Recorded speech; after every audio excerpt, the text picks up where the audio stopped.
Pincéis da Nina, quais vale a pena você ter? Se você tem um bom dinheiro para investir em pincel e tá procurando um pincel de excelente qualidade, eu acho que vale a pena você ter aí um para cada função, porque são pincéis muito bons e de qualidade. De início, se você não tem uma boa grana para investir, eu vou falar aqui quais pincéis que eu tenho aqui que eu mais uso da linha. Eu não tenho uma linha completa, eu tenho alguns pincéis, mas destes aqui tem uns que eu uso demais e outros que eu uso menos. Começa falando do meu queridinho, que é o pincel multifuncional.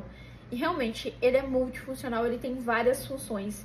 Esse pincel, eu uso ele para aplicar contorno cremoso, blush cremoso, contorno em pó, blush em pó. De início eu achei que ele ia funcionar mais para produtos cremosos, mas eu tô usando ele muito com produtos em pó, como blush, principalmente que eu tenho melasma nessa região. E quando eu consigo um pincel que aplica, já deixando o efeito esfumado, sem ficar aquele negócio marcado, pra mim não ter que ficar fazendo esse movimento, e aí retirar a cobertura do meu melasma, eu amo quando eu acho esse tipo de pincel.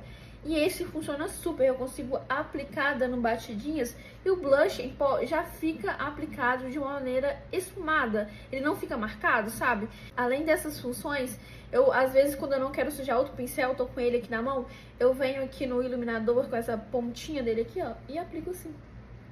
Aplico já o iluminador também. O segundo pincel que eu uso demais é esse aqui, que é o pincel versátil, que também se encaixa nessa categoria de pincel multifuncional, porque você consegue aplicar um blush cremoso com ele, caso você prefira esse tipo de pincel menorzinho. Você consegue também aplicar contorno e esfumar assim, fazendo esse movimento. Só que eu uso muito ele para aplicação de corretivo, e eu consigo dar acabamento nesse corretivo de uma maneira incrível. Então assim, parece que some na pele ali. Tipo, eu quero dar cobertura nessa região, porém aqui na bordinha do corretivo eu quero que fique um efeito esfumado quando eu quero aplicar só o corretivo. E eu consigo fazer essa bordinha aqui sumir de uma maneira incrível e ao mesmo tempo deixar a cobertura onde eu preciso. Gente, é perfeito esse pincel. Esses dois aqui eu uso menos. Esse de pó aqui não deixa de ser incrível. Ele é extremamente macio, grandão. Sabe quando você quer aplicar pó sem mexer na base de uma maneira bem delicada? Esse pincel aqui é perfeito, ele é bem grandão.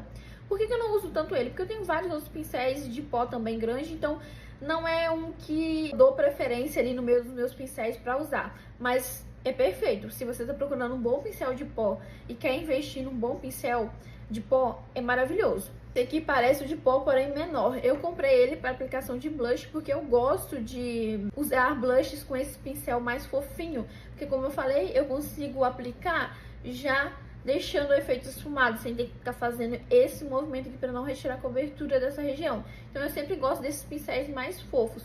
Porém, eu me apaixonei por esse aqui, então sempre quando eu quero aplicar blush,